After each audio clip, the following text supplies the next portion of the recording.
सगळ्यांना जय जिजाऊ जय भीम।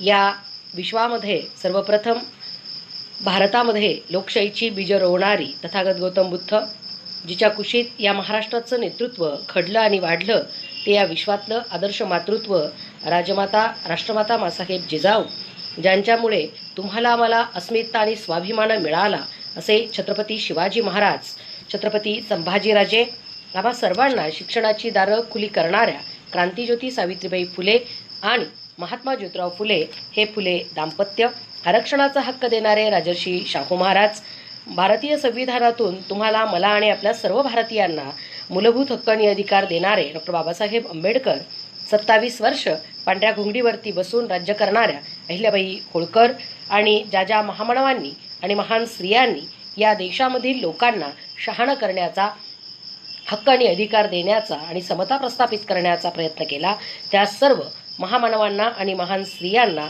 मी प्रथम अभिवादन करते। आज आपण बहुजन संघटकच्या माध्यमातून ऑनलाईन ही व्याख्यानमाला घेतोय आणि ही आयोजित केलेली आहे सर्वजित बनसोडे, राहुल खांडेकर, त्याचप्रमाणे हर्ष आणि सौरभ यांनी। आणि या व्याख्यानमालेच्या निमित्तानं काल म्हणजे 6 जूनला छत्रपती शिवाजी महाराजांचा राज्याभिषेक दिन होता आणि या निमित्तानं आपला एक बहुजनांच्या आयुष्यातला किंवा बहुजन समाजासाठीचा हा एक महत्त्वाचा क्षण इतिहासातला आहे आणि आपण तो सेलिब्रेट केलाच पाहिजे। पण कुठलाही क्षण आपण आपल्या विजयाचे उत्सव सेलिब्रेट करत असताना, ते साजरे करत असताना आपल्याला काही गोष्टींची मूलभूत माहिती घ्यावी असं नेहमीच वाटतं, कारण जी माणसं पूर्वजांचा इतिहास विसरतात ती कधीच त्यांचा इतिहास निर्माण करू शकत नाहीत आणि म्हणून आपण पूर्वजांच्या इतिहासाला स्मरलं पाहिजे, कारण बाबासाहेबांनी ही चेतावणी आपल्याला दिलेली आहे, ती आपल्याला माहिती सुद्धा आहे। आणि म्हणून छत्रपती शिवाजी महाराजांचा राज्याभिषेक का झाला, शिवाजी महाराजांचा जसा राज्याभिषेक झाला तसा अजून कुणाकुणाचा राज्याभिषेक झालाय का, किंबहुना शिवाजी महाराजांची राज्याभिषेक करतानाची भूमिका काय होती हे आपल्याला थोडंसं समजून घ्यावं लागेल। आणि हे समजून घेत असताना मला असं वाटतं की सगळीजणं मला जय भीम नमोबुद्धाय टाकते, मी सर्वांना एकदा जय भीम करते। दीपक जाधव आहेत, त्याच्यानंतर सोनकांबळे सर आहेत, नंदकुमार आणि दिलीप देवरे। तर मी परत थोडंसं तुम्हाला उत्तर देण्यात माझा विषय थोडासा बाजूला राहून जाऊ नये म्हणून मी आधी माझा विषय थोडासा पूर्ण करते। छत्रपती शिवाजी महाराजांनी म्हणजे शिवाजी महाराजांचा सगळा इतिहास आपल्याला माहिती आहे, कारण शिवाजी महाराजांचे वडील शहाजीराजे भोसले, शिवाजी महाराजांचे आजोबा दोन्हीकडचे म्हणजे जिजाऊकडचे आजोबा आणि शहाजीराजांकडचे सुद्धा आजोबा म्हणजे मालोजीराजे भोसले आणि लखुजीराजे भोसले ही सगळीच्या सगळी तालेवार मराठा घराण्यातील कर्तबगार आणि प्रचंड पराक्रमी माणसं ही मोगलांच्या दरबारामध्ये म्हणजे मोगलांच्या, निजामाच्या, आदिलशहाच्या वेगवेगळ्या वेळेस वेगवेगळ्या ठिकाणी ही सगळी माणसं काय करत होती तर ही सरदारक्या करत होती। आपल्या तलवारीच्या जोरावरती या शाह्यांचं राज्य मोठं करण्यामध्ये, त्यांना वाढवण्यामध्ये ही सगळी माणसं आपलं योगदान देत होती आणि त्यांना राजे हे पदव्या सातत्यानं दिल्या जात होत्या। म्हणजे लखुजीराजे भोसले, शहाजीराजे भोसले, त्याच्यानंतर मालोजीराजे भोसले किंवा मोहिते राजे, अशा पद्धतीनं राजे ही पदवी कुणालाही सरदारांना सगळ्यांना राजे म्हटलं जात होतं। आणि एकच बादशहा तो म्हणजे दिल्लीचा, अगदी त्याला जगदीश्वर सुद्धा म्हटलं गेलं। म्हणजे की बादशहा कोण, छत्रधारी कोण, मुख्य सम्राट कोण तर औरंगजेब बादशाह आणि मग सगळे त्याचे मांडलिक असलेले सगळे राजे। त्याच्यामुळे फक्त राजे म्हणणं एवढं काही सफिशियंट नाही आहे किंवा स्वातंत्र्याची ती काही ओळख नाही होऊ शकत। शिवाजी राजांना हे ज्ञात होतं, शिवाजी राजांनी स्वतःचं साम्राज्य, स्वतःचं राज्य हे स्वतःच्या कष्टावर, स्वतःच्या बुद्धीवर निर्माण केलेलं होतं, प्रस्थापित व्यवस्थेला नाकारत निर्माण केलेलं होतं। प्रस्थापित व्यवस्था सामान्यांचं शोषण करून वरच्यांची श्रीमंती वाढवणं आणि स्वतः सुखविलासी जगणं असं होतं आणि शासकांचा आणि शोषकांचा धर्म वेगळा होता। शिवाजी महाराजांनी स्वतःच्या राज्यामध्ये ही पद्धत बंद केलेली होती आणि ही पद्धत बंद करताना एक नवीन व्यवस्था जी सामान्य माणसाला आपलीशी वाटेल, माझं राज्य आहे, राजा माझा आहे, माझ्यासाठी त्या सिंहासनावरती बसलेला आहे, अशी शेतकऱ्यांसाठीची, सामान्य माणसासाठीची, स्त्रियांच्या संरक्षणासाठीची एक आदर्श राज्यव्यवस्था स्वतःच्या कष्टानं, स्वतःच्या बुद्धिमत्तेनं, स्वतःच्या बुद्धिचातुर्यानं शिवाजी महाराजांनी निर्माण केलेली होती. आणि म्हणून फक्त राजे म्हणून कुणाचं तरी मांडलिक राजकत्व स्वीकारणं किंवा राजा म्हणून जगणं फक्त हे काही त्यांना पुरेसं वाटलेलं नव्हतं. त्याची कारणही ही होती की ज्यावेळेस तुम्ही फक्त राजे असाल त्यावेळेस मग त्यांचं काय एवढं, आपला सत्ताधीश कोण तर दिल्लीश्वर, मग यांचं काही एवढे हुकूम मानायचे नसतात. म्हणजे आपल्या विरोधात असणाऱ्यांवरही एक आपल्या सत्तेचा मोहर आणि धाक निर्माण होणं गरजेचं होतं. त्यांच्या अक्षरांना, त्यांच्या आदेशांना, ही पत्रांना एक राजा, सार्वभौम राजा म्हणून किंमत येणं गरजेचं होतं. स्वकीयही जी मंडळी करत होते त्यांच्यावरही धाक निर्माण होणं गरजेचं होतं. आणि त्याचबरोबर जो सामान्य समाज सैरभैर झालेला होता त्याच्या संरक्षणाची जबाबदारी घेणं, अगदी कायद्यानं, दंडानं, नीतीनं, अधिकारानं घेणं हेही गरजेचं होतं. आणि म्हणून एक छत्रपती म्हणून आपल्याला होणं हे गरजेचं आहे हे शिवाजी महाराजांनी ओळखलं. स्वतःच्या कर्तृत्वावर निर्माण केलेलं स्वराज्य कुणाचं तरी मांडलिक म्हणून राहू नये, तर स्वतःचं एक स्वतंत्र सार्वभौम राज्य असावं. आणि तो तिकडं दिल्लीश्वर असेल पण इकडं सुद्धा हा छत्रपती शिवरायांचं स्वराज्य त्याच ताठ मानेनं आणि स्वतःच्या बळावरती उभा आहे हे सर्वमान्य व्हावं, यासाठी छत्रपती शिवाजी महाराजांनी राज्याभिषेकाचा घाट घातला. हा घाट घातल्यानंतर शिवरायांचा जो खाजगी चिटणीस होता बाळाजी आवजी, त्याला गागाभट्टाकडे शिवाजी महाराजांनी पाठवलं. 3 ब्राह्मणांना त्यांनी पाठवलं. त्याच्यामध्ये केशव भट, भालचंद्र भट आणि सोमनाथ भट हे 3 भट पाठवले. यांनी त्यांना काय माहिती दिली, त्यांनी काय सांगितलं, पण गागाभट्टानं उत्तर स्पष्टपणे दिलं की शिवाजीराजे शूद्र आहेत, मी त्यांचा काही राज्याभिषेक करू शकत नाही. आणि म्हणून ते आमंत्रण स्वीकारलं नाही गागाभट्टांनी. आणि नंतर पुन्हा बाळाजी औजीनं आपण सगळी शिवाजी महाराजांची वंशावळ घेऊन गागाभट्टाकडे पुन्हा एकदा माणूस पाठवला. आणि तो माणूस गेल्यानंतर सिसोदिया म्हणजे ते मेवाडच्या सिसोदिया वंशाशी शिवाजी महाराज आहेत आणि त्याच्यामुळे ते क्षत्रिय आहेत, म्हणजे शिवाजी महाराज शूद्र आहे म्हणून त्यांचा राज्याभिषेक नाकारला गेला. आणि मग पुन्हा ते क्षत्रियत्वाचे सगळे पुरावे आणि मग ते सगळे पुरावे ती वंशाबळ घेऊन पुन्हा गागाभट्टाकडे दूत पाठवले गेले. निळो येसाजी नावाचा कायस्थ माणूस पुन्हा बाळाजी आवजीनं गागाभट्टाकडे पाठवला. परत गागाभट्ट रायगडावर आले. मग त्यांनी आधी म्हटले की मी बाळाजी आवजी तो क्षत्रिय आहे कारण तो कायस्थ आहे, त्यांचा एक वेळेस राज्याभिषेक करेल, पण शिवाजी महाराज शूद्र आहेत, मी त्यांचा राज्याभिषेक कसा करणार. म्हणजे शिवाजी महाराजांच्या राज्यातले ब्राह्मण सुद्धा शिवाजी महाराजांना शूद्र मानत होते. आणि इवन गागाभट्टांनीही तीच भूमिका घेतलेली आपल्याला दिसते. पण गागाभट्टांनी आपल्या भूमिका बऱ्याच बदलल्या आणि त्याविषयी बाबासाहेब काय म्हणतात हे आपण जाणून घेतलं पाहिजे. डॉक्टर बाबासाहेब आंबेडकर असं म्हणतात की गागाभट्टाने वेळोवेळी सरड्याप्रमाणे आपले रंग बदलले, पण इतक्या कोलांट्या उड्या मारल्या, पण शेवटी कशासाठी गागाभट्ट तयार झाले शिवाजी महाराजांना क्षत्रिय म्हणायला, तर प्रचंड पैसा घेऊन, म्हणजे खूप दक्षिणा घेऊन, खूप पैसा घेऊन. आणि त्याच्यानंतर बाबासाहेब असंही म्हणतात की याचा अर्थ गागाभट्टानं लाच घेऊन शिवाजी महाराजांचा राज्याभिषेक केला असं होत नाही का. म्हणजे आपल्याला आजही माहिती आहे की लग्न एखाद्या मुहूर्तावर जर लागत नसेल तर लगेच आपण दक्षिणा दिली किंवा एखादा विधी, मग त्याची प्रत्येक म्हणजे भारतामध्ये पर्टिक्युलरली हिंदू धर्मामध्ये, मला बाकीच्यांचं माहीत नाही, पण एखादी गोष्ट होत नाही असं काही त्रिकालबद्ध बाधित सत्य नसतं, त्याच्यात काहीतरी आडवा मार्ग असतो. मंगळ का, मग आधी वडाच्या झाडासोबत काय लग्न करा आणि मग नवऱ्यासोबत करा, मग तुमचा मंगळ जातो. म्हणजे ऐश्वर्या रायचं काहीतरी झालं होतं वाटतं, आय डोंट नो. बट मुद्दा काय की मग हे 5 सोमवार करा, मग तुमचा काय अमुक शांत होईल आणि मग तुम्ही हे करा. असे सॉफ्ट कॉर्नर्स किंवा दक्षिणेनुसार फ्लेक्सिबिलिटी ही येताना आपल्याला दिसते. आणि म्हणून शिवाजी महाराजांच्या राज्याभिषेकाचा एकंदरीत तामझाम पाहता गागाभट्टाचं शिवाजी महाराजांनी केलेलं स्वागत, दिलेल्या ब्राह्मणांना दक्षिणा, शिवाजी महाराजांच्या राज्याभिषेकाच्या काळामध्ये 4 महिने ही ब्राह्मण लोक रायगडावरती जेवत होती. त्याच्या आणि जेवणासोबत सुवर्णमुद्रा, भेटी, कितीतरी हत्ती, घोडे, दक्षिणा, अशा सगळ्या भेटी आणि भरपूर दक्षिणा शिवाजी महाराजांनी राज्याभिषेकाच्या वेळेस ब्राह्मणांना दिलेल्या आहेत. शिवाय शिवाजी महाराजांच्या तुला सोन्यात, चांदीत, पदार्थांमध्ये, दूध तुपामध्ये, वस्तूंमध्ये, अशा सगळ्यामध्ये करून ती दक्षिणा सुद्धा ब्राह्मणांमध्ये वाटलेली होती. आणि जवळपास 1,42,00,000 खर्च हा राज्याभिषेकाचा झालेला होता.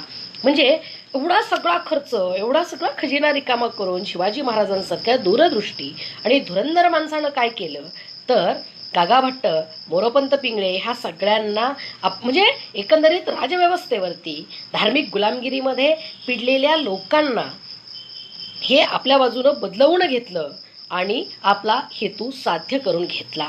म्हणजे पैसे दिले की माणसं बदलतात का, असा एक प्रश्न आपल्या मनामध्ये सहज निर्माण होतो. आणि म्हणून आपण शिवाजी महाराजांचा हा सगळा राज्याभिषेक शिवाजी महाराजांनी करून घेतला. शिवाजी महाराजांनी राज्याभिषेक करत असताना ह्या सगळ्या भूमिका तर ठेवल्याच, पण कॉम्रेड शरद पाटील असं म्हणतात की त्या त्या देशाची नावं त्या ठिकाणच्या क्षत्रियावरून पडतात असं. आणि मग जर असं असेल तर महाराष्ट्र हे नाव ते मराठा, मरहट्ट त्यांचा प्रदेश असा जर पडला तर मराठा हे क्षत्रिय ठरतात का, असाही मुद्दा येतो. मग शिवाजी महाराज क्षत्रिय असतील तर हे सगळे क्षत्रिय आहेत. पण आजच्या काळामध्ये मला असं वाटतं, कारण वासी बेंद्रे सर असं म्हणतात की असा कुठलाही वाद, शूद्र आणि क्षत्रियाचा वाद शिवाजी महाराजांच्या राज्याभिषेकाच्या वेळेस झालेला नसावा.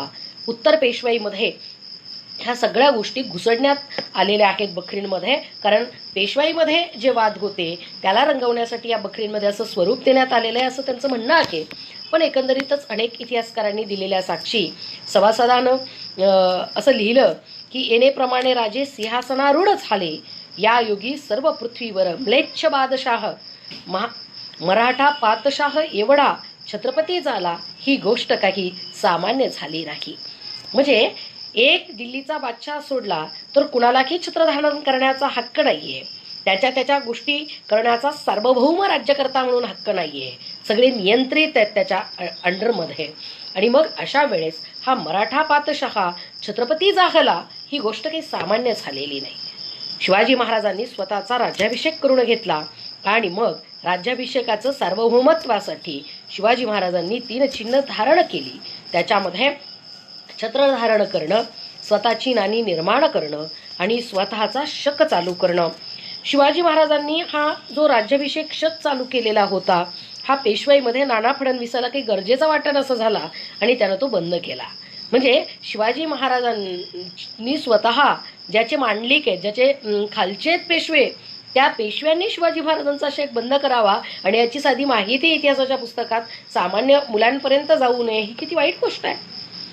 म्हणजे आपण आपला खरा इतिहास असा पुस्तकांमधून कधीतरी मांडणार आहोत की नाही, आपल्या सामान्य लोकांपर्यंत तो पोचवणार आहेत की नाही, हे आपल्याला एकदा बघावं लागेल. आणि म्हणून शिवाजी महाराजांनी राज्याभिषेक करत असताना स्वतःची दंडनीती निर्माण केली, स्वतःचा राज्यकारभार कोश निर्माण केला.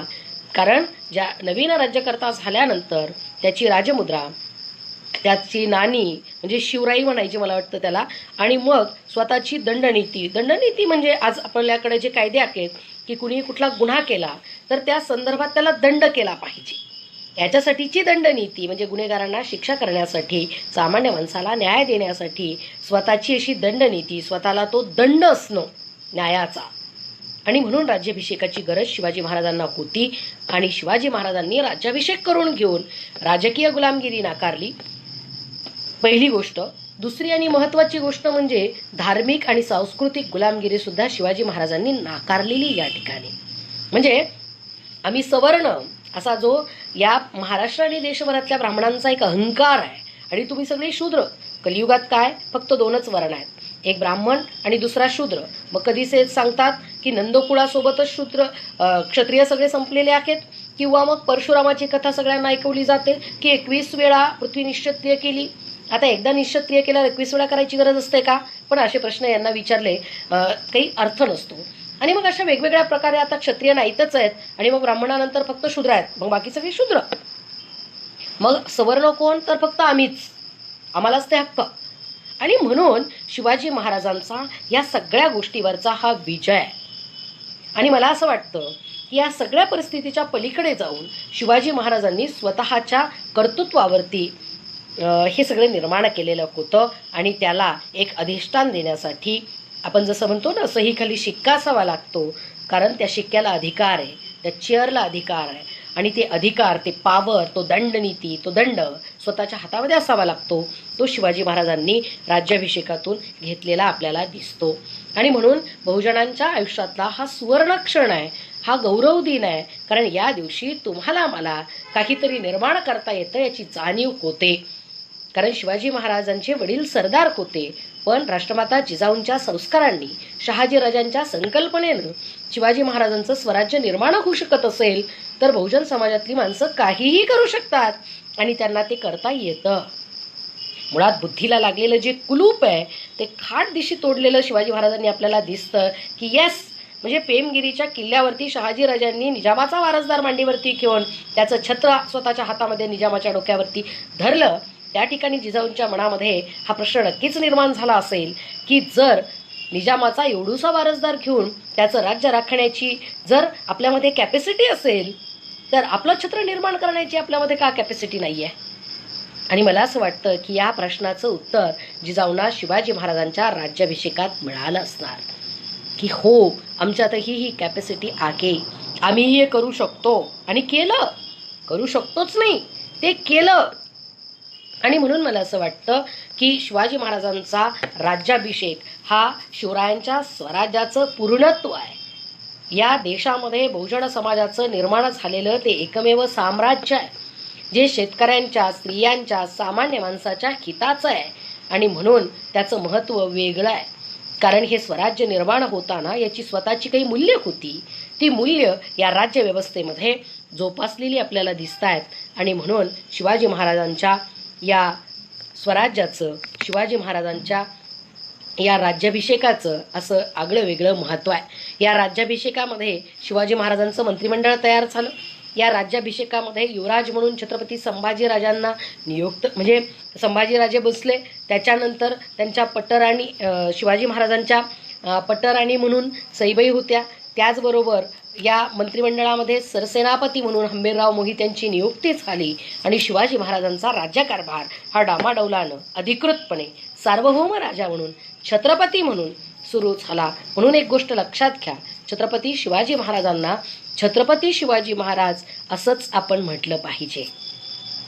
कारण राजे तर सरदारही होते, पण शिवाजी महाराजांचं वेगळेपण आहे की शिवाजी महाराज छत्रपती होते. आणि म्हणून फक्त जाणता राजा म्हणून शिवाजी महाराजांना डिग्रेड नाही करायचं, तर छत्रपती म्हणून ते आहेत अपग्रेड, म्हणजे शिवाजी महाराज ग्रेटच आहेत. त्याच्यामुळे शिवाजी महाराजांना फक्त राजा म्हणणं किंवा राजा शिवाजी म्हणणं, जाणता राजा म्हणणं, आज सामान्य जनतेनी म्हणणं वेगळी गोष्ट आहे. पण ज्या वेळेस कलमकसाई लोक ही भाषा वापरतात त्यावेळेस ते शिवाजी महाराजांना कुठंतरी खाली खेचण्यासारखं आहे असं मला वाटतं. तसंही अनेक वेगवेगळ्या मार्गांनी शिवाजी महाराजांच्या इतिहासामध्ये अनेक प्रश्न निर्माण करण्याचं काम या खोट्या इतिहासकारांनी केलेलं आपल्याला दिसतं. आणि म्हणून आपण खरा, योग्य आणि जो आहे तो इतिहास मला असं वाटतं वाचला पाहिजे आणि सामान्य माणसांपर्यंत तो पोहोचवलाही पाहिजे. मग आता प्रश्न असा निर्माण होतो की शिवाजी महाराजांचा जो एकंदरीत सुवर्ण काळ आहे तो आज आपल्याला आठवायचं कारण काय? कारण आज तर आपण लोकशाहीमध्ये जीवन जगतोय आणि ही लोकशाहीमध्ये जीवन जगत असताना एका राजाचा आपण गौरव करतोय. कारण लोकशाही तर तुम्हाला मला हक्क देते. भारतीय संविधानाने प्रिएम्बलमध्ये दिलेली मूल्यव्यवस्था ही तुमच्या माझ्या जगण्याचा भाग झाली पाहिजे. समता, स्वातंत्र्य, बंधुता, न्याय, आम्हाला आमच्या चांगल्या जगण्याचा हक्क, आम्हाला समान संधीचा हक्क, न्यायाचा हक्क. पण हे सगळं हक्क तर सोडून द्या, म्हणजे हक्क आणि अधिकारांच्या भाषा तर सोडून द्या, पण आमचं राईट टू लाईफ सुद्धा सध्या खतऱ्यात आलेलं आपल्याला दिसत आहे. म्हणजे हिंदू खतरे में, मुस्लिम खतरे में असं नाही आहे. आता भारतीयच खतरे में है. म्हणजे आपणच खतऱ्यात आहोत सध्या. का खतरे में आहोत? कुणाला ऑक्सिजन सिलेंडर मिळत नाहीये, आपल्या आरोग्याची हमी आपल्याला राहिलेली नाहीये, मुक्तपणे संचार करणं आजारामुळे आपण समजू शकतो की आपण घरात राहायचं आहे, नियम पाळायचे, डिस्टन्स ठेवायचं आहे, पण आम्हाला चांगलं आरोग्य मिळणं हा आमचा हक्क नाहीये. मेल्यानंतर स्मशानात जागा मिळणं हाही हक्क नाहीये.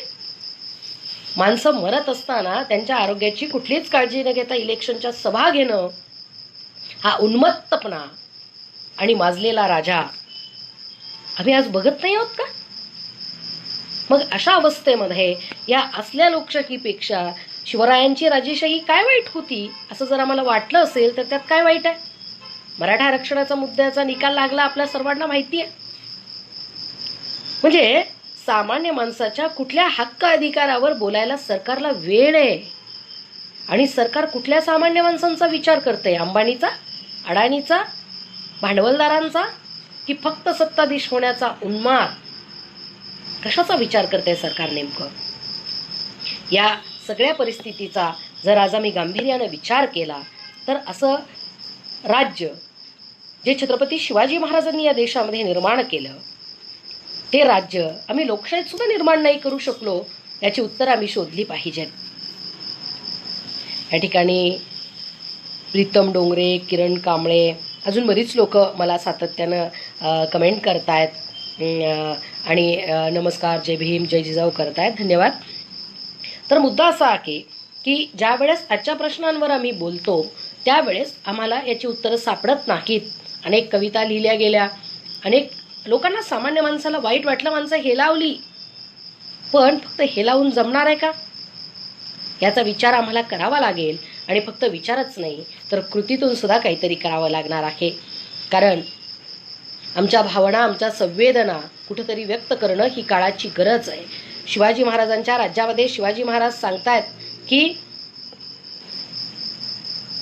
म्हणजे शेतकऱ्याच्या भाजीच्या देठाला सुद्धा धक्का लागता कामा नये, तेवढ्याची सुद्धा काळजी हा राजा आपल्या प्रजेच्या बाबतीमध्ये घेताना आपल्याला दिसतो. पण आज भाजीचं देठ सोडून द्या, माणसाच्या जीवालाही धक्का लागला. शिवाजी महाराजांची स्त्रियांविषयीची भूमिकाही आपल्याला माहिती आहे. कारण शिवाजी परस्त्री मातेसमान असते हा तुकाराम महाराजांचा अभंग अक्षरशः स्वतःच्या जीवनात जगणारे छत्रपती शिवाजी महाराज. पण आजच्या काळामध्ये स्त्री काय पुरुष काय सगळ्यांचेच प्रश्न निर्माण झालेले आपल्याला दिसत आहेत. कोरोनाच्या काळामध्ये म्हणजे आपल्यावरती एकानंतर एक संकट आली. लोकशाहीमध्ये कुठलाही निर्णय संसदेमध्ये विचारविनिमय करून घेतला जातो असा आमचा गोड गैरसमज होता. पण नोटाबंदीच्या काळापासून म्हणजे नोटाबंदी झाली, GST आला, त्याच्यानंतर कोरोना आला, कोरोनानंतर आमची माणसं अक्षरशः डोळ्यात देखत मरताना आम्ही पाहिली. आणि या सगळ्या व्यवस्थेमध्ये चांगले नागरिक आम्ही स्वतःला म्हणत असू तर त्याला काय म्हणावं?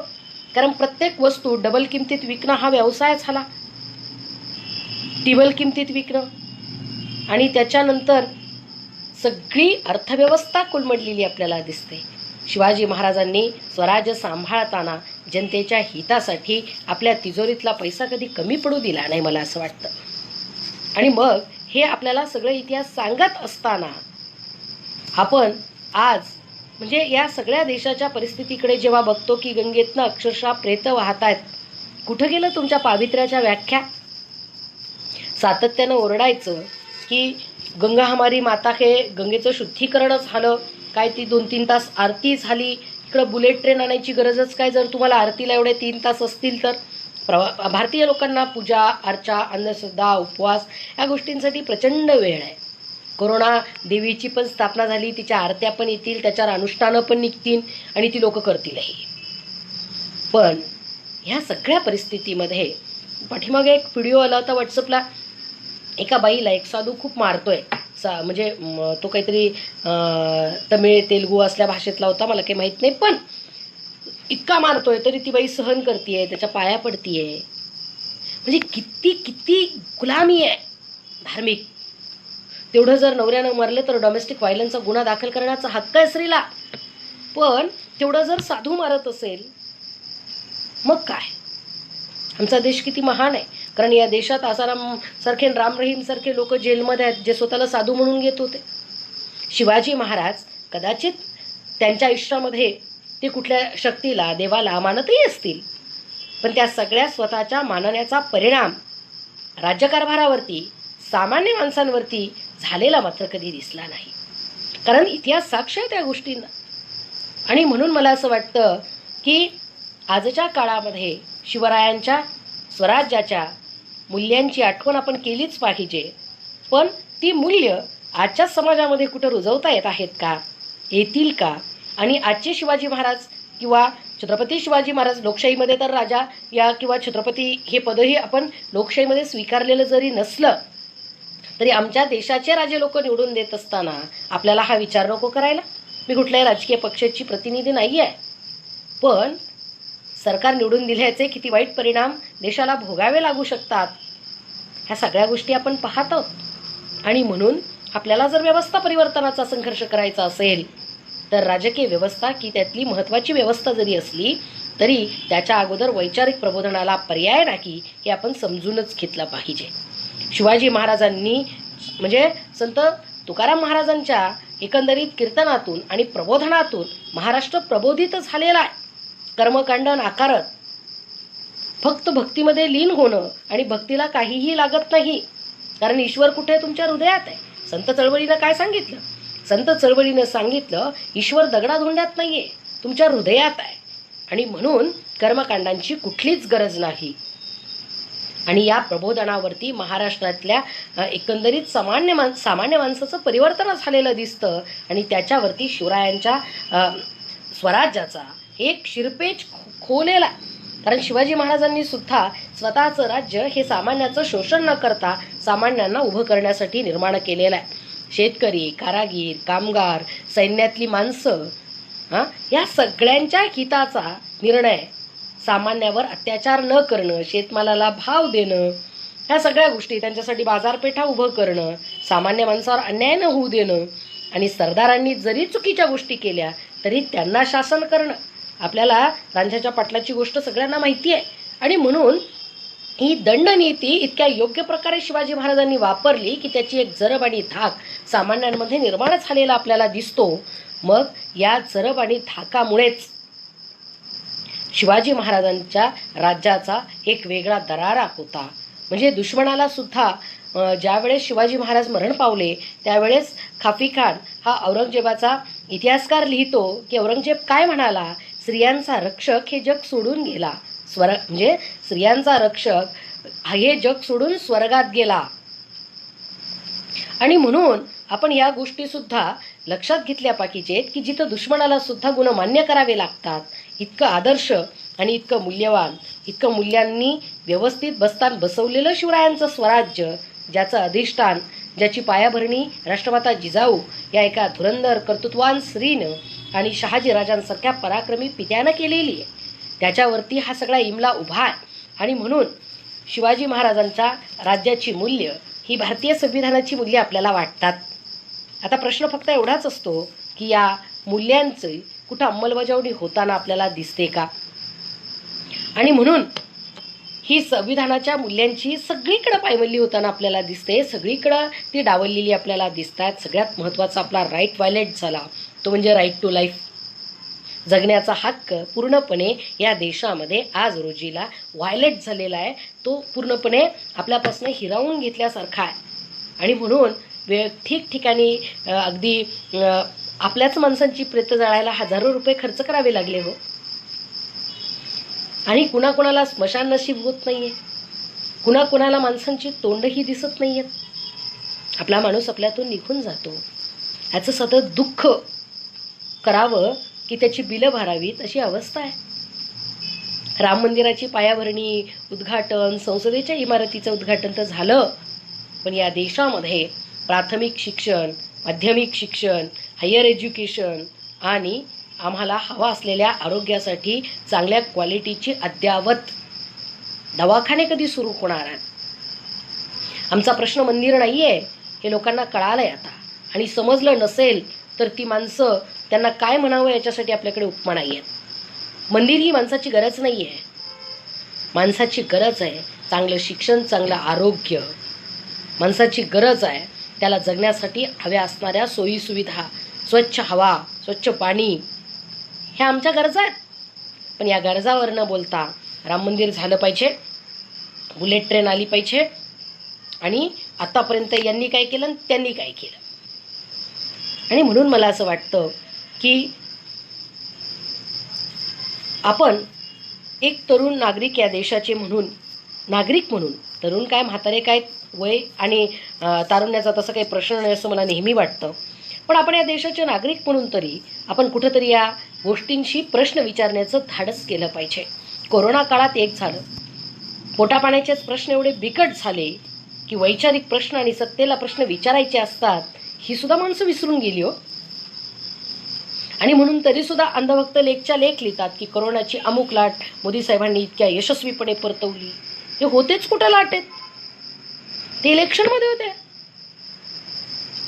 ते इलेक्शनच्या सभांमध्ये होते.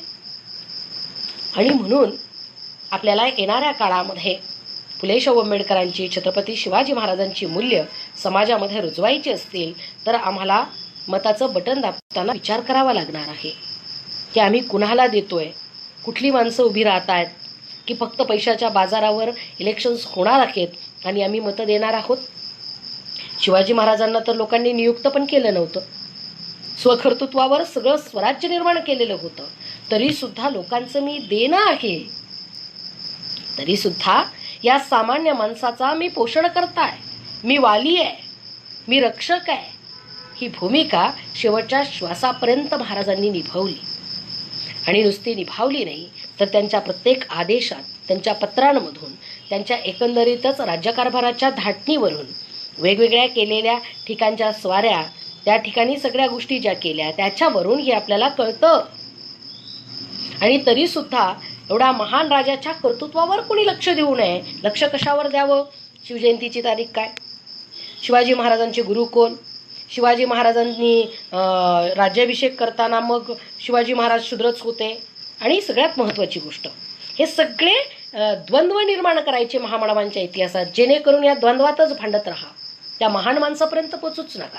आदर्श घेऊ नये तुम्ही मी, म्हणजे आपल्याच इतिहासाचे आदर्श आपणच घेऊ नये म्हणून आपल्या इतिहासाच्या बदनाम्या करण्याचं काम या देशातल्या ब्राह्मणांनी सातत्यानं केलं, सातत्यानं करतायत. पण ते त्यांच्या समाज व्यवस्थेसाठी काम करत असतील तर तुम्हाला मला माझ्या समाज व्यवस्थेसाठी काम करणं गरजेचं आहे. आता हे सगळं झालं पहिल्या राज्याभिषेकाविषयी. शिवाजी महाराजांच्या राज्याभिषेकही दोन. पहिला राज्याभिषेक शिवाजी महाराजांचा झाला तो 6 जून 1674ला. त्याच्यानंतर 17 जून 1674ला राष्ट्रमाता जिजाऊंचं निधन झालं. आपल्या मुलाच्या सगळ्या कार्याची पूर्ती, आपल्या आयुष्यातला अपूर्व सोहळा म्हणजे शिवरायांचा राज्याभिषेक, याची देही याच डोळा त्या माऊलीनं बघितला. आपण केलेल्या कष्टाचं चीज झालं, आपण रोवलेल्या रोपटाचा वटवृक्ष झाला आणि आपण संस्कारित केलेला आपला मुलगा एवढा गुणी आदर्श छत्रपती झाला. ही गोष्ट जिजाऊंनी आपल्या डोळ्यानं बघितली. बर, आतापर्यंत शिवाजी महाराजांच्या राज्याभिषेकाचे जे फोटो होते त्याच्यात जिजाऊच कुठे नव्हत्या. मराठा सेवा संघानं पुन्हा तो फोटो रिप्रिंट करून घेतला आणि त्याच्यात जिजाऊ दाखवल्या, कारण जिनं स्वराज्याची मुहूर्तमेढ रोवली त्या आईला त्या फोटोतही स्थान नाही दिले या देशातल्या लोकांनी. किती छोटे छोटे काव्य असतात बघा. म्हणजे जिजाऊंचं कर्तृत्व कुठं दिसूच द्यायचं नाही. स्त्रिया कर्तृत्ववान असतात याच्यावरच मुळात या देशातल्या व्यवस्थेचा विश्वासच नाही आहे. आणि त्याच्यातली त्याच्यात शिवाजी महाराजांची आई एक मराठा स्त्री एवढी कर्तृत्ववान आहे, मग हे तर कशाला सांगायचं आहे ना लोकांना. आणि म्हणून आम्ही आमच्या घरात जे फोटो लावतो ते फोटोही तपासले पाहिजे, जी पुस्तकं वाचतो तीही तपासली पाहिजे, अकॅडमिकला जी पुस्तकं लागतात अभ्यासक्रमामध्ये तीही तपासली पाहिजेत. 17 जूनला राष्ट्रमाता जिजाऊ हे जग सोडून गेल्या आणि शिवाजी महाराजांचा फार मोठा आधार हरपला. शिवाजी महाराज दुःखी झाले आणि शिवाजी महाराजांना पहिल्या राज्याभिषेकात झालेला मनस्ताप, खर्च, या सगळ्या गोष्टी, आणि दुसरीकडे शिवाजी महाराजांची ओढ समानतेकडे, समतेकडे, आणि म्हणून शिवाजी महाराजांनी या समतेला जवळ केलं. शिवाजी महाराजांनी स्वतःचा दुसरा राज्याभिषेक निश्चलपुरी गोसावीच्या हातून 24 सप्टेंबर 1674ला करून घेतला आणि तो शाक्त पद्धतीनं केला. ही फार महत्त्वाची गोष्ट आहे की पहिला राज्याभिषेक म्हणजे वैदिक पद्धतीनुसार आणि एकंदरीत सगळ्या ब्राह्मणांना भोजनं देऊन, त्यांना जेवू घालून, त्यांना भरमसाठ दक्षिणा देऊन घातला. आणि शिवाजी महाराजांचा दुसरा राज्याभिषेक शाक्त पद्धतीनं शिवाजी महाराजांनी घातला. त्याचं कारण असं इतिहासकार सांगतायत की शाक्त पद्धत ही समतावादी आहे, स्त्रियांना पुरस्कृत करणारी आहे, आणि म्हणून शिवाजी महाराजांनी आपलं शाक्त पद्धतीनं दुसरा राज्याभिषेक घातला. त्याच्यामध्ये कॉम्रेड शरद पाटलांचं असं म्हणणं आहे की एका म्हणजे खालच्या जातीच्या स्त्रीसोबत लग्न करून शिवाजी महाराजांनी समतावाद प्रस्थापित करून हा राज्याभिषेक आपला करून घेतला आणि मग शिवाजी महाराजांचा दुसरा राज्याभिषेक सुद्धा झाला. म्हणजे पहिल्या राज्याभिषेकामध्ये म्हणजे सगळ्या इतिहासकारांनी जे जे नोंदवलं, समकालीन सभासदाची बखर जे सांगतीये त्या सगळ्या गोष्टींवरून शिवाजी महाराजांच्या क्षत्रियत्वाचा वाद निर्माणच झालेला असावा असा एक कयास निघतो.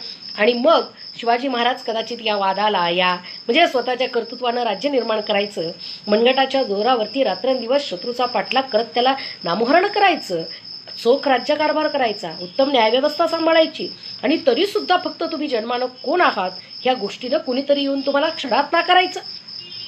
मोरोपंत पिंगळेसारखे शिवाजी महाराजांचे प्रधान सुद्धा शिवाजी महाराजांना शूद्र मानताना दिसत आहेत. त्यांच्या हाताखाली काम करायची नामुष्की वाटते त्यांना. आणि म्हणून शिवाजी महाराजांनी ह्या सगळ्याला कंटाळून कुठेतरी समतावादाचा स्वीकार केला आणि मग शिवाजी महाराजांचा दुसरा राज्याभिषेक झाला असं कॉम्रेड शरद पाटील मानतात. आणि चंद्रशेखर शिकरे सरांनी सुद्धा त्यांच्या पुस्तकात याविषयी लिहिलेलं आहे. आणि मग हे सगळं आपण समोर बघितलं की शिवाजी महाराज ही फक्त एक व्यक्ती नाही राहत, तुमची माझी प्रेरणा बनते, तुमच्या माझ्यासाठी आदर्श बनतात, कारण विचार करणारा राजा आहे. नाही तर आपल्याकडे धार्मिक बाबतीत कोणी फारसा विचार करत नाही. अमुक उपवास धरा की केले, अमुक पूजा करा की केले, अमुक हे करा की केलं, नो क्वेश्चन.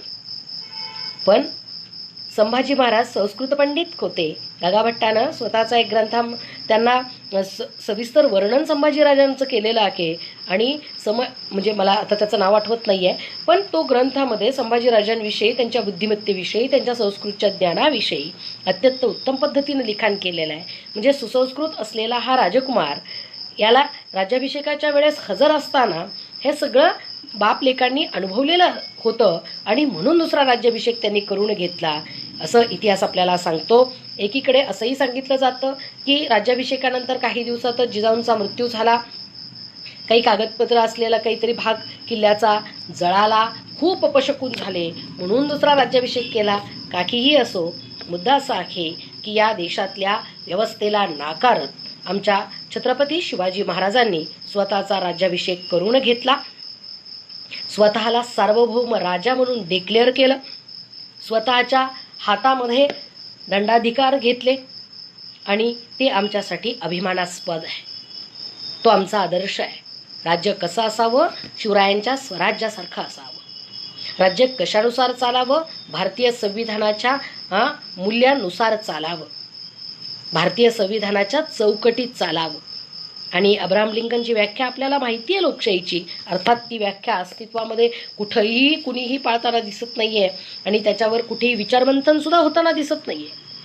आणि पण मला असं वाटतं की आपल्यासारख्यांनी सातत्याने कुठं हे पसरवलं पाहिजे लोकांमध्ये की लोकशाहीतलं राज्य हे तुमचं माझं राज्य असतं आणि आपण नियुक्त केलेली लोक आपलं प्रतिनिधित्व करत असतात, ते आपले मालक नसतात.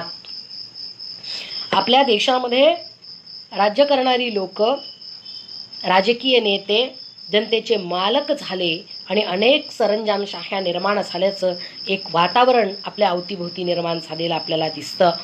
आणि म्हणून आपण हे ठामपणे सातत्यानं लोकांना सांगितलं पाहिजे, सातत्यानं आपण समाजामध्ये हा प्रचार आणि प्रसार करत राहिलं पाहिजे की आपला मालक कुणीही नाही, आपणच या देशाचे मालक आहोत. हे राज्य तुमच्या माझ्यासाठी आहे आणि ते तुमच्या माझ्या म्हणजे सामान्य माणसाच्या भल्यासाठीच चाललं पाहिजे. मग यासाठी जी काही व्यवस्था निर्माण करायची ती वैचारिक बदलाशिवाय होणार नाही. वैचारिक बदल व्हायचा असेल तर आपण ही व्याख्यान ऑनलाईन घेतोच आहोत, पण आपलं वाचनही तेवढंच असलं पाहिजे, आपलं ऐकणंही तेवढंच असलं पाहिजे आणि सगळ्यात महत्त्वाची आपली प्रत्येक कृती ही समतावादी असली पाहिजे. आपली प्रत्येक कृती ही समतावादी असली पाहिजे. आपणच कुणाचे तरी मालक व्हायला जायचं आणि मग दुसऱ्याला सांगायचं तुम्ही आमचे मालक होऊ नका, असं जमणार नाही. म्हणजे हुकुमशहा हिटलर काय आणि त्याच्या जागेवर दुसरा काय? तो हुकुमशहाच. तो एका जातीचा आहे म्हणून चुकीचा आहे, आमचा जर असता तर चांगला आहे, आमचा तो बाळ्या. हे काही अपेक्षित नाही आहे लोकशाहीमध्ये. आणि म्हणून 50-60 रुपये डिझेल पेट्रोलवरती ओरडणारी माणसं 100 पार गेलेल्या पेट्रोलवरही काहीच बोलत नाहीत. डिझेल, पेट्रोल, तेल, गॅस सगळ्यांचे भाव प्रचंड वाढलेले आहेत आणि नोकऱ्या बिग झिरो. नोकऱ्यांच्या विरोधात या देशातल्या मुलांनी आंदोलनं केली पाहिजेत, रस्त्यावर आलं पाहिजे, हैराण करून सोडलं पाहिजे शासनाला. एवढ्या जागा इकडे रिकाम्या, एवढ्या जागा इकडे रिकाम्या, एवढ्या जागा इकडे रिकाम्या, तुम्ही करताय काय? आमची भरती करा, आम्हाला त्या जागेवर सिलेक्ट करा. पण मध्यंतरी कुणीतरी मला आता विचारवंत म्हणाला होता की रिलायन्सनं 1 GB डाटा फुकट दिला आणि बेरोजगारांना काम दिलं. ते बेरोजगारीच्या विरोधात ओरडायचं विसरून गेले आणि 1 GB डाटा दिवसाला संपवण्याच्या फंदात पडले. ही टेक्नॉलॉजी तुम्हाला मला जोडण्यासाठी अत्यंत उत्तम आहे. ही टेक्नॉलॉजी तुमचा माझा विचार लोकांपर्यंत पसरवण्यासाठी अत्यंत योग्य आहे. ही टेक्नॉलॉजी तुम्हाला मला स्वतःचं अस्तित्व सिद्ध करण्यासाठी अत्यंत चांगली आहे. आजही शेतकऱ्यांचं दिल्लीतल्या आंदोलनापासून आत्तापर्यंत सगळ्या समाजातल्या घटक हा अस्वस्थ आहे आणि ही अस्वस्थता वेगवेगळ्या मार्गाने बाहेर येते. ती अस्वस्थता सामान्य माणसापर्यंत पोहोचवण्यासाठी हा डिव्हाइस अत्यंत उत्तम आहे. पण पुन्हा पण येतो, मी अनेक वेळेस बुद्धाची ती गोष्ट सांगते की बुद्धाला एका भिक्खूनं प्रश्न विचारला, हे तथागता विष कशाला म्हणायचं? तर बुद्धानं उत्तर दिलं, ती प्रत्येक गोष्ट जी मर्यादा ओलांडते ती विष असते. आणि मग लॉकडाऊनमध्ये मिळालेला रिकामा वेळ आणि या सगळ्या कोरोनाच्या काळामध्ये आमची मुलं घरात डांबल्या गेली आणि आमचं मोबाईल, आमचे डिव्हायसेस आमच्यासाठी विष झाले. मला असं वाटतं की या सगळ्या गोष्टीचा बुद्धाच्या मध्यम मार्गानं आपण विचार केला पाहिजे. आणि म्हणून आपण शिवाजी महाराजांचा राज्याभिषेक दिन, आपला गौरव दिवन, आपल्या इतिहासातला सुवर्णक्षण म्हणून तर सेलिब्रेट करूयाच. त्यानिमित्त तुम्हा सर्वांना मी शुभेच्छा देते. आणि या ठिकाणी जातीय अहंकारवादी संघटना असं काहीतरी आलं होतं, तर मला पूर्ण नाही वाचता आलं ते, पण हे खरं आहे की आपल्या देशातले प्रश्न कोणते हा एक विचार आपण या ठिकाणी आज केला पाहिजे. शिवाजी महाराजांचा राज्याभिषेक दिन साजरा करतोय, त्यावेळेस शिवाजी महाराजांच्या राज्यामध्ये सुद्धा अनेक जातीची माणसं राहत होती, पण सगळ्या जातीच्या लोकांना शिवाजी महाराजांनी मावळा म्हणून लढायलाही घेतलं आणि सगळ्या जाती धर्माच्या लोकांना समानतेनं वागणूकही दिली. आजच्या समाजामध्ये जातीच्याच काय पण उपजातीच्याही संघटना प्रबळ बनायला लागल्या आणि मग आज आम्ही रोटी व्यवहार सगळ्यांमध्ये करतो, पण बेटी व्यवहार तर करतच नाही.